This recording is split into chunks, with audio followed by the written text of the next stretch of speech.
construcción de líneas interdisciplinarias que integren la lectura y la escritura a partir de la consideración de la afectividad en el proceso de enseñanza-aprendizaje. En docencia universitaria ha participado en programas transversales de formación, contribuyendo al desarrollo de habilidades lingüísticas en carreras de ingeniería, pedagogía, derecho e idiomas en prestigiosas universidades del país. Actualmente es académica, coordinadora del área de lenguaje de la Facultad de Educación en la Universidad de Desarrollo. Desde esta casa de estudio coordina la subsede de la Cátedra UNESCO de la Universidad y la Red de Educación al Aire Libre de Chile. De esta manera damos inicio a esta mesa y les cedemos la palabra. Comentamos a todos que pueden participar dejando sus preguntas, como decíamos anteriormente, en el chat de Zoom y también en el chat de la transmisión de YouTube para hacerle llegar posteriormente a la finalización de esta exposición a Amparo. Buenas tardes, Amparo. Hola, buenas tardes. Buenas tardes a todos. Muchas gracias por la invitación y gracias también por la participación. Bueno, como les comentaban ahí en mi presentación, yo en estos momentos estoy como coordinadora de la subsede Cátedra UNESCO para la Lectura y Escritura de la Universidad del Desarrollo en la sede de Chile. Para quienes no quizás puedan estar tan familiarizados con lo de Cátedra UNESCO, eh, Cátedra UNESCO es una iniciativa que en este caso, dedicada a la lectura y a la escritura, busca focalizar los estudios y la investigación en general en términos de comprensión y producción de textos. Principalmente ha habido una línea amplia, digamos, en alfabetización académica y de alguna u otra forma hemos visto cómo estas investigaciones también las podemos aplicar en otros contextos educativos. A partir de la temática del Congreso, me pareció pertinente que desde la coordinación de Cátedra UNESCO nosotros pudiéramos de alguna u otra forma instar a la discusión respecto de la comprensión y la comprensión y producción de textos escritos con la irrupción de las nuevas inteligencias artificiales. Sabemos de que esto es un campo altamente dinámico, pero también sabemos que tenemos amplia trayectoria en el desarrollo de líneas de investigación bien específicas. Entonces, creo que estamos en una posición tremendamente fructífera para poder dar pie a conversaciones interdisciplinarias que de alguna u otra forma benefician el trabajo que podamos hacer entre todos y todas. Sin más preámbulo, vamos a avanzar un poquito en la presentación. Yo traje una sorpresa con respecto a una actividad inicial que quiero que podamos compartir las personas que estamos conectadas en estos momentos en línea. Como somos poquitos, deberá ser muy fluido y debiéramos poder de alguna u otra forma enfrentarnos a lo que yo les voy a presentar como temática el día de hoy. Luego vamos a ver algunos aspectos más teóricos brevemente para revisar cómo desde la tradición teórica se pueden trabajar este tipo de aspectos y luego vamos a determinar cuáles son las aristas de la problemática para identificar algunas alternativas y trabajos a futuro. Entonces, quienes estén desde sus computadores, vamos a fijarnos en una actividad inicial. Quienes no están en el computador igual van a poder acceder por el link, así que no deberá haber ningún inconveniente, ¿sí? Vamos a suponer que estamos en el contexto de un curso virtual y que debemos participar en un foro académico en este curso, ¿ya? El objetivo es discutir la definición de la lectura y la escritura en el contexto de las nuevas literacidades. Eso es lo que nos pidieron para participar en el foro de este curso. Para ser más rápido, se nos ocurrió entonces usar alguna herramienta de inteligencia artificial y por tanto les voy a pedir a ustedes que, por favor, abran alguna herramienta con la que usen habitualmente, alguna herramienta, no sé, ChatGPT podría ser, Google Bar, si es que tuvieran acceso, les voy a copiar la pregunta en el chat para que ustedes puedan copiarla en sus computadores. Va la copia de la pregunta. Y les quiero pedir entonces que ustedes copien para todos en la reunión. Ahí tienen la pregunta. La pregunta es, ¿cómo se entiende la lectura y la escritura en el contexto de las nuevas literacidades? Copien ustedes esa pregunta en su herramienta de inteligencia artificial, la que sea que ustedes utilicen. ChatGPT, Google Bard, cualquier otra. Me encantaría si pueden colocar un dedito para arriba si han podido copiar y pegar.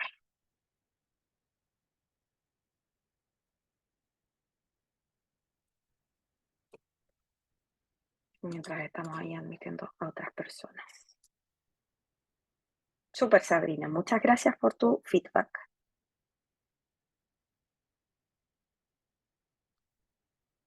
Bien, bien, gracias, Antonia. Bien, entonces sigamos en este ejercicio, ¿no? Somos estudiantes, estamos buscando. Denle una lectura tipo escaneo, por favor, a ese texto que les arrojó la herramienta de inteligencia artificial. Una lectura rápida, para más o menos, recuerden que estamos haciendo una tarea en un foro, que somos estudiantes. ¿Sí? Bien, voy a volver a la presentación y les voy a compartir el mismo ejercicio que hice yo. Estamos en la tarea y les voy a mostrar qué arroja la búsqueda y en este caso algunos ejemplos que ustedes van a contrastar con lo que ustedes ya pudieron encontrar. Por ejemplo, en Google Bard me apareció todo este texto y en este texto se destacan, vamos a colocar aquí el puntero, se destacan algunos aspectos, puntero, ahí sí. Vamos a destacar algunos aspectos. Se dice que en el contexto de las nuevas literacidades, la lectura y la escritura se entienden como prácticas socioculturales. También que en este sentido las actividades de lectura y escritura se van a entender o se van a caracterizar más bien por la multimodalidad, la interactividad y la conectividad. ¿Ya? Se define ahí cada uno de estas características aplicado a la lectura y a la escritura. Google Bard también me arrojó la siguiente información. En el contexto de las nuevas literacidades, los docentes tienen el reto de desarrollar en los estudiantes habilidades y además me entrega 3 posibles estrategias que los docentes podrían ocupar. Usar una variedad de textos, promover la interacción, enseñar a los estudiantes a evaluar los textos. ¿Ya? Ok. Para la tarea de foro, si yo utilicé Google Bard, esta podría ser alguna de las alternativas que me podría dar la herramienta o la inteligencia artificial. Si yo utilicé ChatGPT, ChatGPT también recurre a una síntesis en su primer párrafo, o sea, una panorámica, perdón, y me entrega las mismas características de la lectura y la escritura en contextos de las nuevas literacidades. Me dice que es multimodal, que se requiere una alfabetización digital, o sea, se requiere poder tener la capacidad de navegar en Internet o en los medios, en entornos digitales, no necesariamente Internet, y que también es requerida una alfabetización mediática, es decir, tener la capacidad de comprender y analizar críticamente los mensajes que provienen de distintos medios. Además, me entrega otras características, como la alfabetización visual, que tiene que ver con comprender y dominar las capacidades que uno pueda tener para este tipo de mensajes en distintos medios. Alfabetización crítica, alfabetización cultural, alfabetización transmedia. En este caso, ChatGPT me dio unas características un poco más amplias y me dio algunas referencias. Recuerden que estamos siendo estudiantes de un curso en el que nos pidieron definir cómo se entiende lectura y escritura en las nuevas literacidades, ¿ya? Entonces esto es lo que me dio ChatGPT. Vamos a ver qué es lo que me dio, en este caso, Cite. Cite es una herramienta de inteligencia artificial más académica, ¿ya? Esta es la respuesta que me dio a la misma pregunta Site. Fíjense en las referencias que me está dando, en este caso la herramienta, ¿no? Por ejemplo, tengo acá arriba una primera aproximación más general, me dice a qué se refiere a las literacidades, me da una fuente de Carrington 2005, posteriormente tengo una mucho más actual de Sánchez y compañía del 2022, Alvarado y González 2022, Chávez y Magaña 2022, vuelve a Carrington y cierra con otras referencias que también son recientes. Interesante, Site me da una respuesta mucho más elaborada que en un contexto académico yo podría querer llegar y utilizar. Si nos ocurriera lo que nos ocurre habitualmente, esta tarea probablemente como estudiantes la estaríamos haciendo a última hora. Si ponen dedito para arriba, quiere decir que estarían de acuerdo conmigo con que eso es así. ¿Pasa que este tipo de actividades podrían quedar para última hora? ¿Qué creen ustedes? ¿Sí? Bien, ok. Ahí hay personas que me ponen el dedito en señal de ok, sí pasa, ¿no? Pasa mucho de que los estudiantes a última hora efectivamente dejan este tipo de actividades. Vamos a seguir suponiendo que somos estudiantes de este curso, ¿ya? Estamos a última hora, recurrimos a inteligencia artificial para poder encontrar información y responder a nuestra actividad en el foro. Ok, bien. Van entonces ahora a acceder al siguiente link y en breves minutos ustedes van a mirar las mismas imágenes que yo les puse en pantalla con la información tal cual. Entonces les copio ahora. Está una presentación completamente interactiva y multimediática. O sea, estoy en llamas con la temática del Congreso. Bien, accedan a las mismas imágenes que les presenté.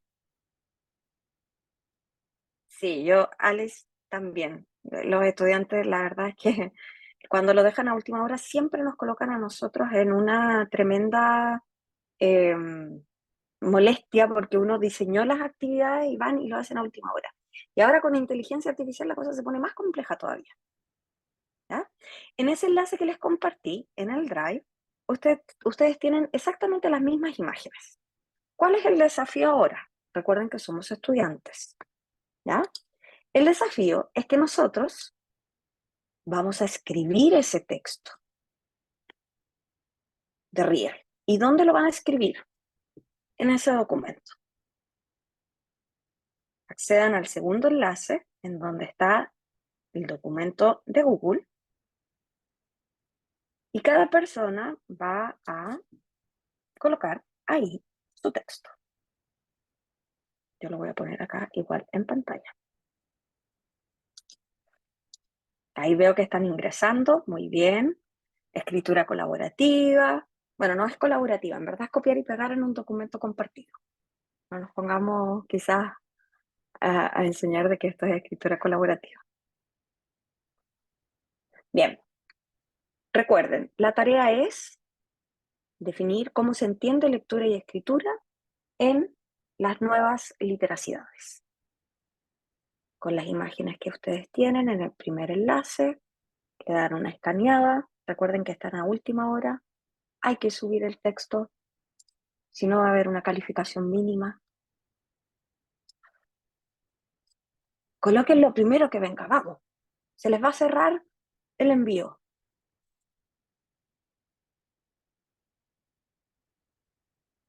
Si copian y pegan, decisión suya. No, no, no, aquí nadie va a juzgar. Salve su nota. Tic-tac.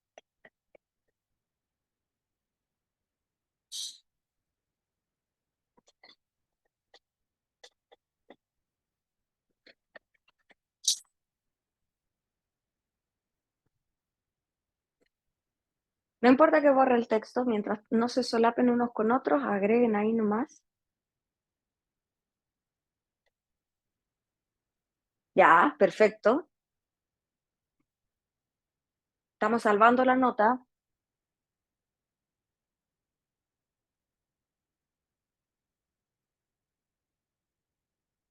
Se nos va a cerrar, se nos va a cerrar. Lo bueno es que aquí hay nombres de animalitos, así que nadie puede juzgar a nadie.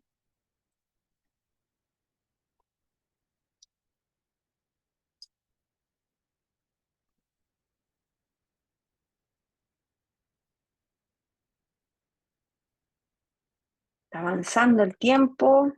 Yo como profesora estoy viendo que voy a cerrar la actividad y se van las notas. Últimos segundos.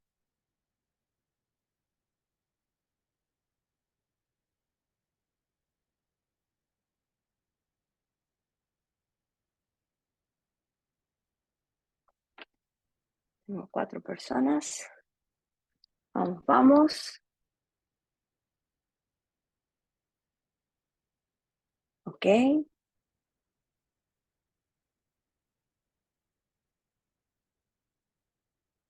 10 segundos para que se cierre el enlace y se queden con su nota final. La nota vale el 60% del curso. Se está jugando la vida.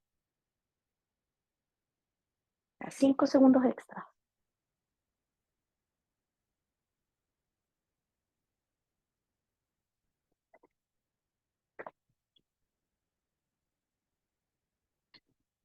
Listo. Ya. Se cerró el enlace. Se cerró el enlace. Se cerró el enlace. Hasta ahí llegamos. No pueden seguir escribiendo. Ya. ¿Qué pasó? Nos sentimos con premura, nos sentimos que hágale una foto a este Mentimeter. I think it's got the same, yeah. Ok, listo. Estamos. Ya se fue la nota. Nada que hacer. Háganle foto al código que tienen ahí. Si no, les voy a colocar yo acá. Espérenme. Les voy a colocar el enlace también en el chat. Y quiero que podamos ver cómo se sintieron y cómo estuvo esta actividad. Todos jugando, obviamente, desde casi el roleplaying. O sea, jugando a que somos estudiantes y que estábamos jugando con esto, ¿no? Ya, quiero que nos vayamos al Mentimeter. Que entren al Mentimeter y que respondamos las siguientes preguntas. Uy, aquí en la barra del Zoom. Ya, primera pregunta que está en el Mentimeter. El texto que redacté me parece que complete la oración con lo que sea que venga a su mente. La idea que sea, todo es válido. El texto que redacté me parece que, porque. Me parece que, no sé, ¿se fue a la rápida? ¿Fue bueno? ¿Malo? Eh, ¿Tomé decisiones astutas? ¿Qué pasó?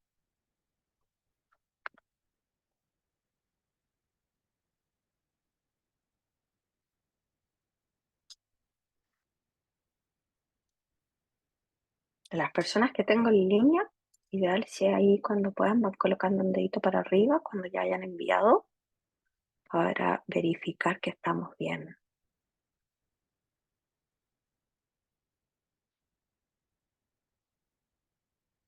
El texto que redacté me parece que fue bueno, malo.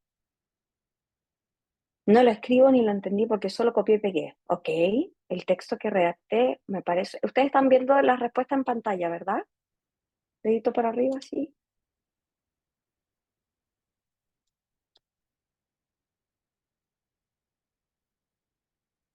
O si alguien puede activar su micrófono y me confirma que se ve las respuestas en pantalla.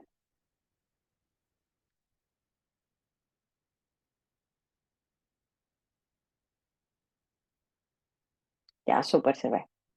Buenísimo. Ya, vamos viendo qué es lo que aparece.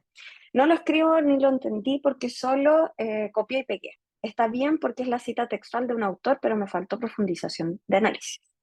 El texto que redacté me parece muy básico porque no tengo seguridad de que esa sea información segura y correcta y además siento que me estoy copiando, ¿ya? Poco claro. Ok, bien, esas son las respuestas. Ahora les quiero preguntar, quiero ir al segundo mente. Leer y escribir para este foro me hizo sentir. ¿Cómo les hizo sentir? Obviamente bajo la presión, redactar un texto en una situación como esta.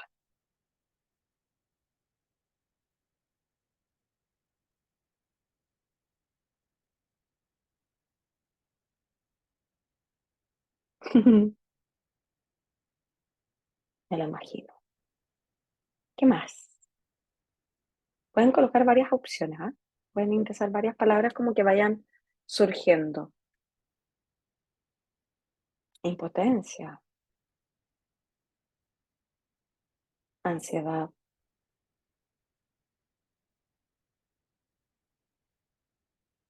¿qué más?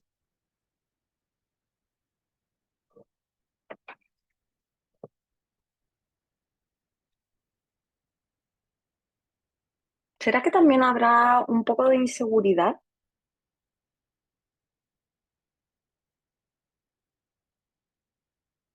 O también, no sé, quizás a alguien le puede como el tema de estar contra el tiempo le haya hecho sudar las manos. Además, yo estaba hablando constantemente, lo que alimenta obviamente la ansiedad. Invisible, sin opinión propia, insegura, desconcertada. Ok, bien. Quiero ahora entonces, a partir de esta actividad muy, multimediática, multimodal, de nueva literacidad y todo, ¿no? Como tratando de ser bien coherente con lo que de alguna u otra forma nos convoca. Eh, Comprender y producir textos, es decir, leer o escribir textos, en este contexto pareciera que de alguna u otra forma nos demanda o nos afecta em, de maneras que tradicionalmente no lo percibimos. La lectura y la escritura son actividades sumamente cotidianas. Leemos y escribimos en todo momento, un chat, un WhatsApp, un correo, no sé, leemos el diario, las redes sociales. Constantemente estamos leyendo y escribiendo. Sin embargo, cuando estamos en tareas académicas o en contextos académicos, la lectura y la escritura están principalmente focalizadas en que nosotros podamos aprender. Leemos y escribimos para aprender. Y en el fondo son actividades que de alguna u otra forma tienen una concepción epistémica, es decir, nos ayudan a pensar, nos ayudan a aprender. ¿Pero qué aprendimos de la lectura y la escritura en esta pregunta de foro? ¿Aprendimos algo realmente? ¿Pudimos hacer una actividad como de fondo, de análisis? La verdad es que la comprensión de textos multimodales tiene una larga data. No con, no con obviamente, ya, súper, vamos a retomar esa pregunta al final. No es una línea de estudio que sea tan reciente. La comprensión de textos, la verdad es que tiene modelos teóricos desde la lingüística que son bien antiguos, ¿ya? En ese sentido, entendemos que leer, por ejemplo, va a implicar características del lector, características del texto y características propias del contexto. En ese sentido, por ejemplo, los conocimientos previos que tenga el lector, las estrategias de lectura, la motivación que pueda embargarlo, la atención que pueda estar focalizada en la lectura, las experiencias previas que haya tenido de lectura en textos similares o en contextos similares, los objetivos de lectura como también los objetivos de escritura, las valoraciones culturales de la escritura, por ejemplo, en ciertos contextos, por ejemplo, muy difícil escribir un informe, me carga esta asignatura o este ramo, le decimos acá, en Chile, me carga esta asignatura, me carga este ramo, me carga este profesor, me carga escribir los textos. Hay valoraciones culturales en que, por ejemplo, nosotros hacemos asociaciones de que nunca vamos a tener una buena calificación escribiendo para esa asignatura. ¿Por qué? Porque no me gusta el profesor, porque nunca nadie se ha sacado buena nota allí, porque siempre corrige con lápiz rojo y destaca todos los errores, no valora el proceso. Hay muchos aspectos contextuales que inciden en esto de cómo leemos. También incide desde las características del texto donde circulan los textos que nosotros leemos y que escribimos. Es decir, quién lee mi informe, quién lee mi tesis, a quién va dirigida mi tesis. Después las tesis son públicas. Cualquier persona de la comunidad puede leerlo. Pero también incide, por ejemplo, el conocimiento de los géneros discursivos, qué tipo de textos son, cómo se distribuyen interiormente, cuál es el léxico especializado que tienen, de qué manera yo como sujeto lector y sujeto escritor también doy cuenta por medio de la lectura y la escritura que aprendí algo con palabras que son súper difíciles, ¿verdad?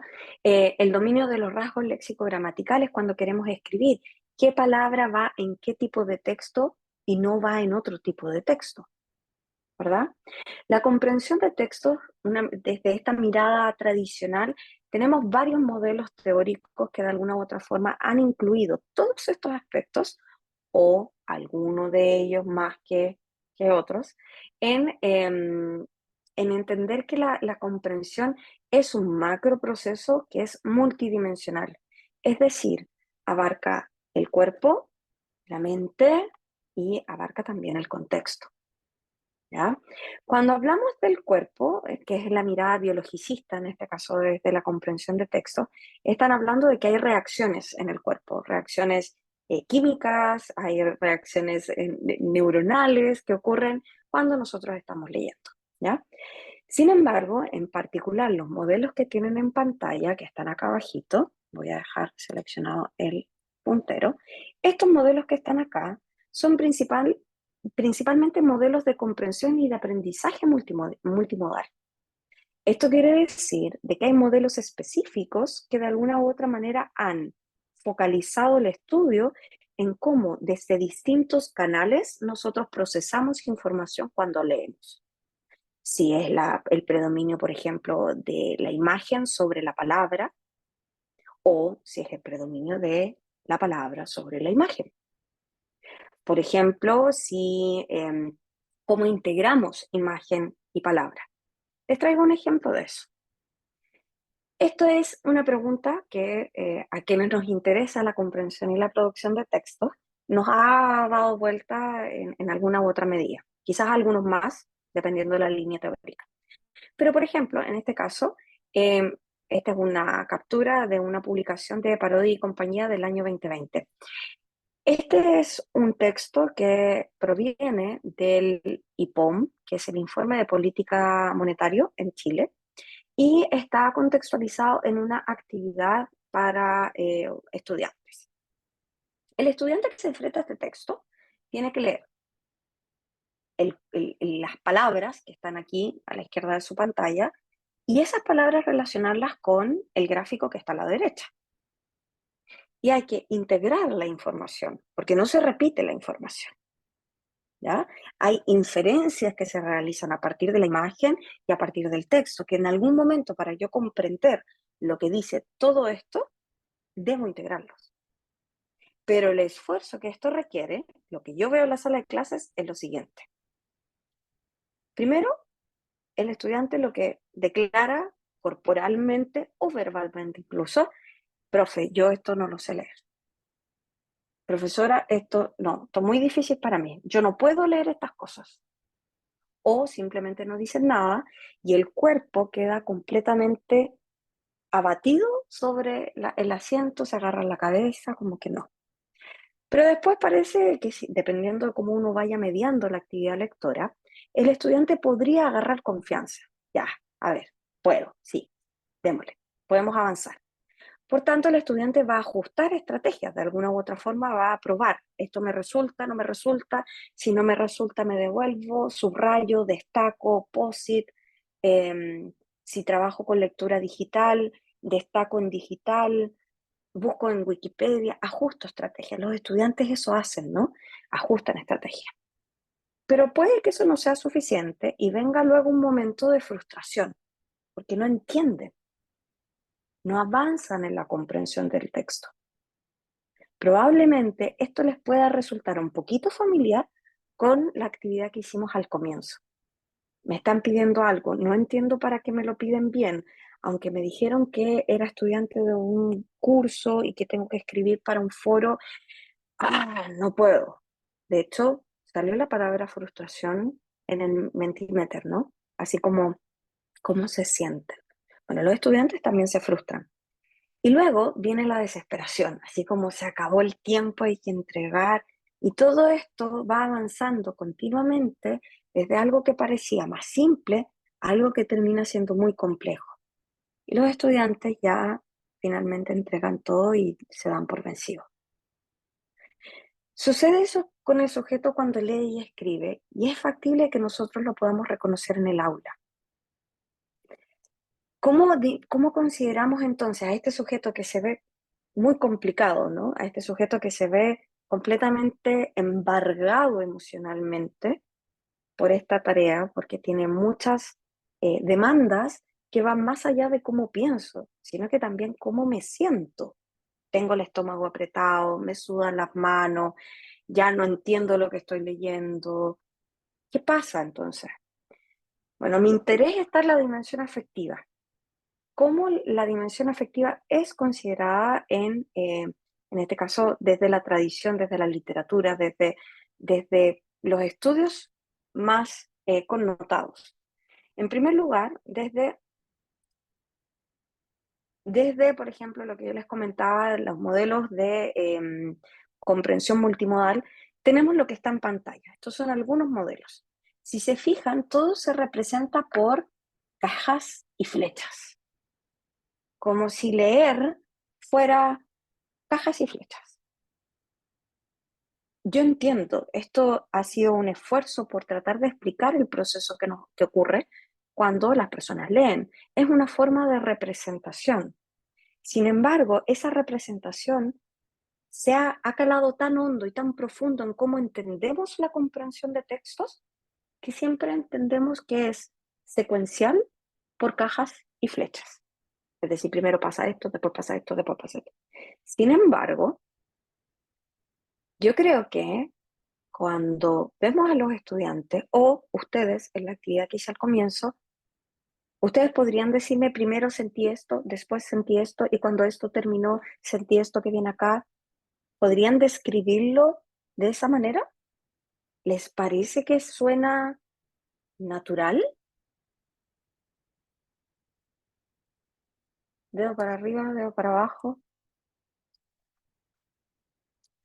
¿Es una forma como coherente de entenderlo?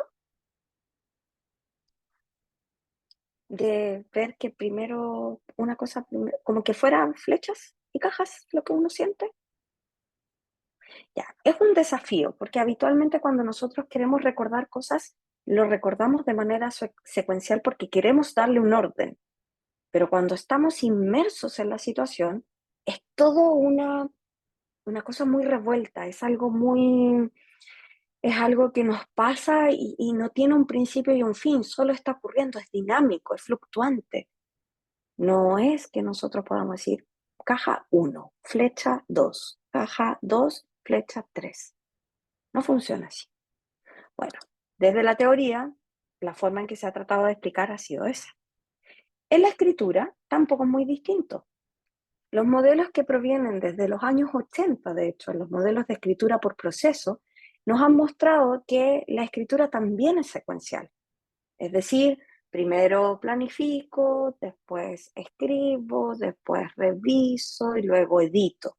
Si bien desde el año 81 con el modelo de Flower y Hay se ha insistido de manera insistente, valga esa redundancia por favor, se ha enfatizado en que la escritura es recursiva, es decir, una vez que planifico, luego escribo y luego vuelvo a revisar la planificación y me vuelvo a textualizar, aún así, en todos estos modelos no se considera la dimensión afectiva porque el énfasis estaba puesto en explicar cómo el proceso ocurría, pero eso significó dejar de lado cómo el sujeto se sentía.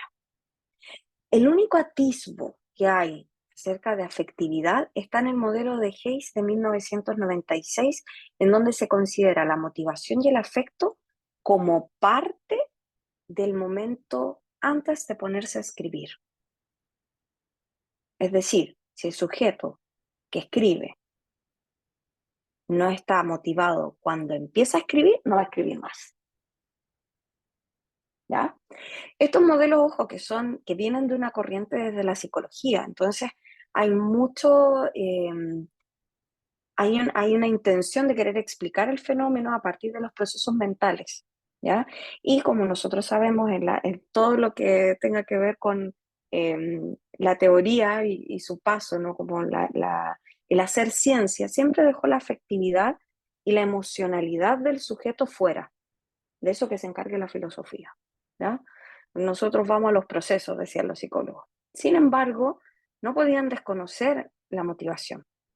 Ahora bien, en el caso de la escritura, me parece relevante poder destacar aquí el modelo de Kellogg de 1994, puesto que aquí, en este caso, el psicólogo lo que hace es incluir aspectos que tienen que ver con la recolección de fuentes, recolección de información. Y eso en el contexto de las nuevas inteligencias artificiales, si bien pareciera que nosotros no lo hacemos porque lo hace la herramienta, nosotros igual hacemos una recolección de información. Por tanto, esta parte de este modelo al menos me parece que es pertinente. Y el intento de Hayes en el 2012 con un tremendo supermodelo multinivel y demás, la verdad es que tampoco logra explicar cómo podemos entender la dimensión afectiva del sujeto que escribe. Ahora, podríamos decir, bueno, pero ¿qué más tenemos entonces? En la psicología, ahora yo les había hablado solamente de la lingüística, en la psicología tampoco es tan distinto. Porque en la psicología, si bien tenemos la dimensión afectiva considerada desde algunos marcos teóricos, esos marcos teóricos tampoco son, no nos satisfacen en verdad. Por ejemplo, desde el aprendizaje autorregulado, los modelos de aprendizaje lo que hacen es entender que el sujeto solo y solo si está motivado durante todo el proceso de aprendizaje va a aprender. ¿Y nosotros siempre estamos motivados cuando aprendemos? No, pues. Porque cuando yo me frustro, difícilmente voy a recordar o voy a trabajar con mi motivación. Hay algunos modelos más actuales que dicen así como casi tipo coaching, sí, pero lo que nos pasa en la realidad es otra cosa. Entonces, el aprendizaje autorregulado desde ese marco teórico, la verdad es que la dimensión afectiva es muy limitada para entenderlo de la manera en que yo estoy en estos momentos sugiriendo. Yo creí que desde la línea de los estudios en emociones epistémicas podría haber algo que fuera más favorable. Sin embargo, me encontré con ciertas limitaciones también. Por ejemplo, Evclides, Pekrum, Vogel, Neransky y compañía han sido estudiosos que entienden que las emociones son secuenciales. Esto quiere decir que los estudiantes primero se sienten contentos y luego se frustran o se sienten curiosos y eso permite que hagan tal o cual acción. Como si la emoción pudiera ser una cajita que uno recupera y luego a partir de esa cajita uno tira una flecha y hace una acción. No sé ustedes, pero yo por lo menos no siento así las cosas, ¿ya? Entonces, en este caso de otros estudios, me parece que Fellmer, Ibáñez, Marchand nos dan una aproximación desde la interacción humana. Sin embargo, ahí hay que mirar con cautela los estudios para poder entender que en este caso no están trabajando con lectura y escritura, ¿ya? Hay otros estudios de desarrollo de habilidades socioemocionales que podrían ser interesantes, pero me sigue pareciendo que la dimensión afectiva no es abarcada de manera integral. Entonces, ¿cómo relacionamos afectividad y aprendizaje? Primero, entender que las emociones se definen o se han definido tradicionalmente como episodios afectivos que tienen un objeto. Entonces, en este caso, el objeto es el aprendizaje. Ok. Ahora, el tema es que la relación entre pensamientos y emociones no es una relación tan fluida, tan fácil de entender, ¿ya? Hay, tal como dice Sabrina, hay una predilección por estudios que son netamente cognitivos y eso de alguna u otra forma hacen que las emociones las veamos de manera cognitiva. Y esto tiene una implicancia teórica y metodológica tremenda, porque de alguna u otra forma no se le ha dado importancia a la subjetividad del individuo que aprende, en este caso con la lectura y la escritura, no se le ha dado relevancia a esa subjetividad, porque lo que queremos es volverla objetiva. Entonces aquí la afectividad y el aprendizaje ha dejado de lado el aprendizaje como una experiencia humana, como una vivencia en donde emociones, afectos conviven mientras estoy leyendo y escribiendo. ¿Ya? En ese sentido, el giro afectivo de los estudios que están vinculados con el aprendizaje son una clave. Y si bien desde el año 2014 Pekrun y Linenbrick García lo han identificado, aún así estamos muy al debe con hacernos cargo de ese giro afectivo. La lectura y la escritura son actividades que promueven emociones que son intensas y esas actividades forman parte de la construcción de conocimiento, pero no solamente debemos quedarnos en la línea de lo cognitivo. En este caso, leer y escribir con inteligencias artificiales debe contemplar diseños metodológicos que reconceptualicen en estricto rigor la afectividad y las emociones, no entenderlas de manera secuencial. ¿Por qué? Porque en estricto rigor la irrupción de las inteligencias artificiales demanda un desarrollo de habilidades que sean pertinentemente contextualizadas a las comunidades discursivas. Y aquí es donde entran las nuevas literacidades. Las nuevas literacidades lo que hacen es demandar la consideración de aspectos que sean propios del contexto en donde se va a leer y a escribir, que sean adecuadas a ese contexto. Por tanto, la lectura y la escritura debe responder a esas características de ese contexto. Pero ¿cómo consideramos entonces la dimensión afectiva? Kemba y Ahumada defienden que el enfoque de la literacidad es lo más adecuado para un desarrollo integral de los aprendices. Y esto de alguna u otra forma viene a justificar un poco lo que yo les estoy comentando, el hecho de que no podemos disociar al sujeto, no podemos tratar de responder solamente a explicar el fenómeno desde el proceso cognitivo, debemos volver a lo más esencial. Para mí lo más esencial tiene que ver con cómo el cuerpo muestra lo que afectivamente le está pasando al sujeto. ¿Por qué?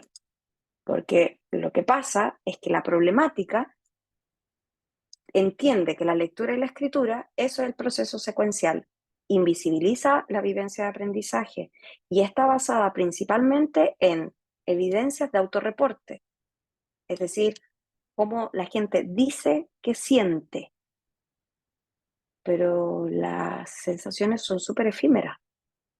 Entonces hay todo un desafío que tenemos que abordar. Y en el fondo también porque hay una ausencia de interacciones genuinas. ¿Ya? Los diseños metodológicos han olvidado un poco lo que significa mirar el aula desde dentro, ver cómo se comportan y cómo interactúan los sujetos al interior de una actividad de lectura y escritura. ¿Cuál es mi propuesta? Y en el fondo es lo que yo estoy trabajando desde mi tesis doctoral, no principalmente con lectura y escritura de manera formal, pero sí desde una línea que va a considerar aspectos lingüísticos. Desde la pedagogía tenemos que revalorar la emocionalidad en el proceso de aprendizaje, validarlo. No podemos decir, no, usted no se sienta así. ¿Quién somos nosotros para decirle a la gente cómo se debe sentir?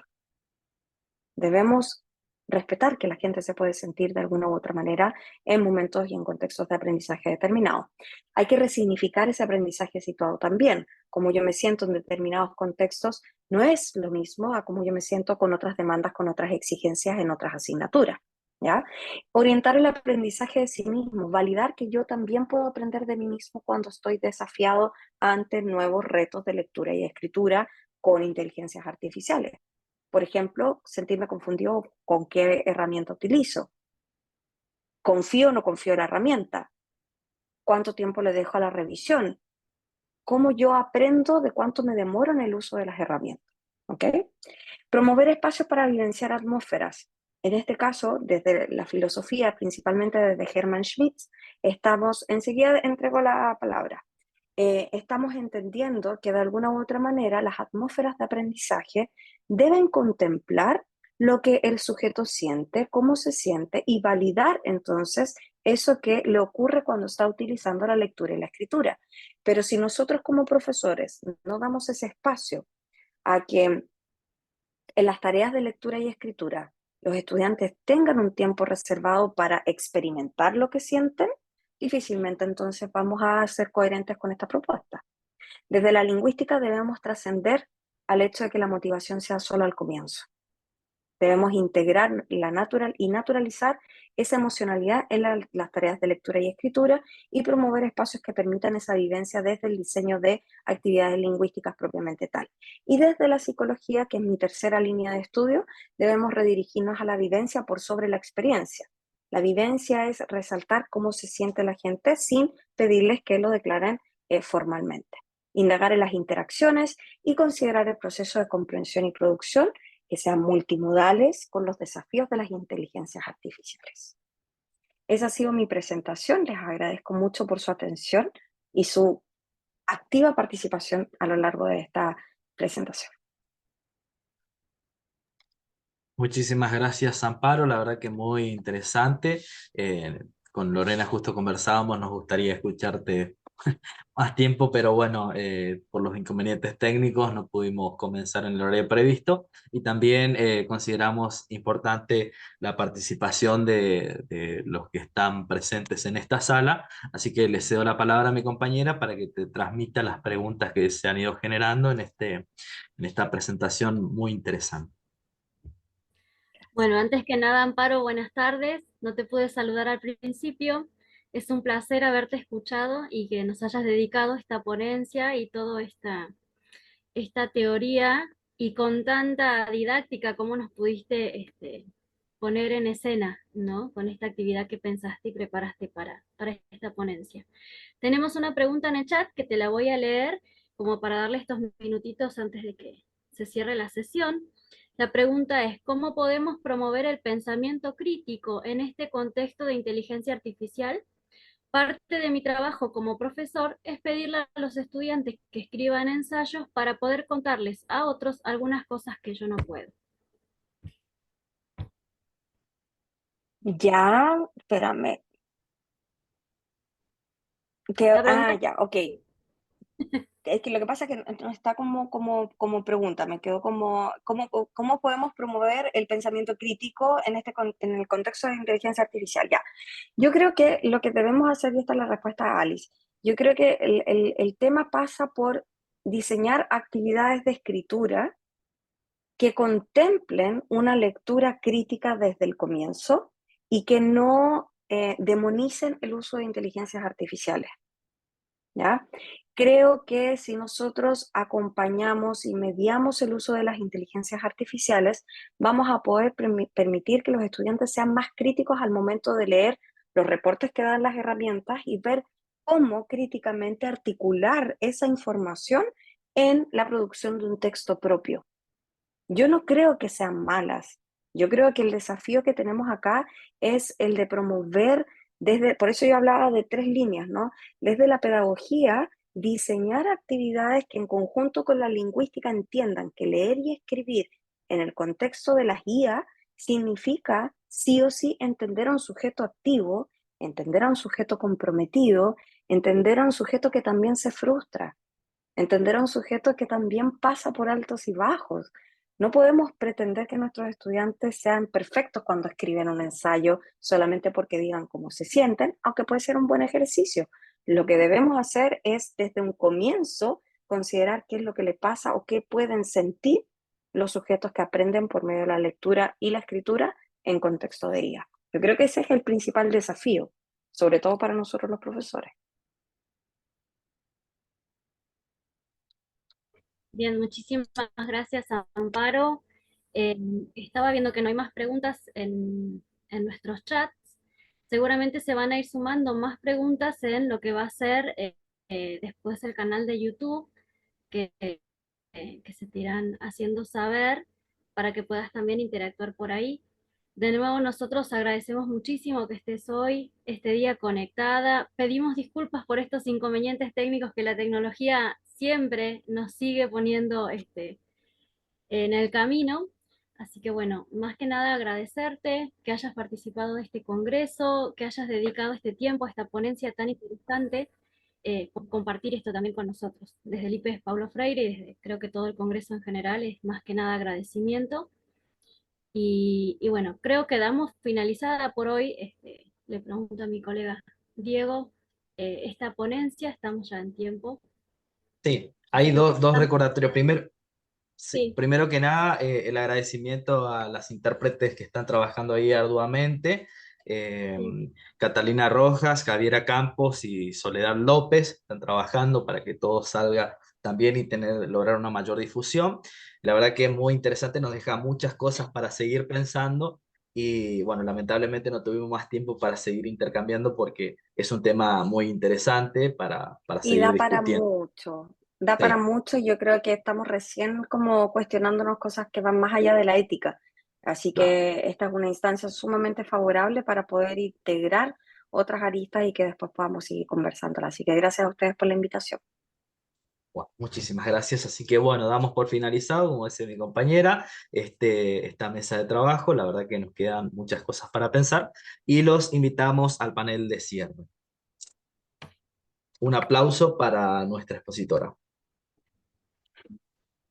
Y también gracias a los participantes que estuvieron en esta mesa hoy.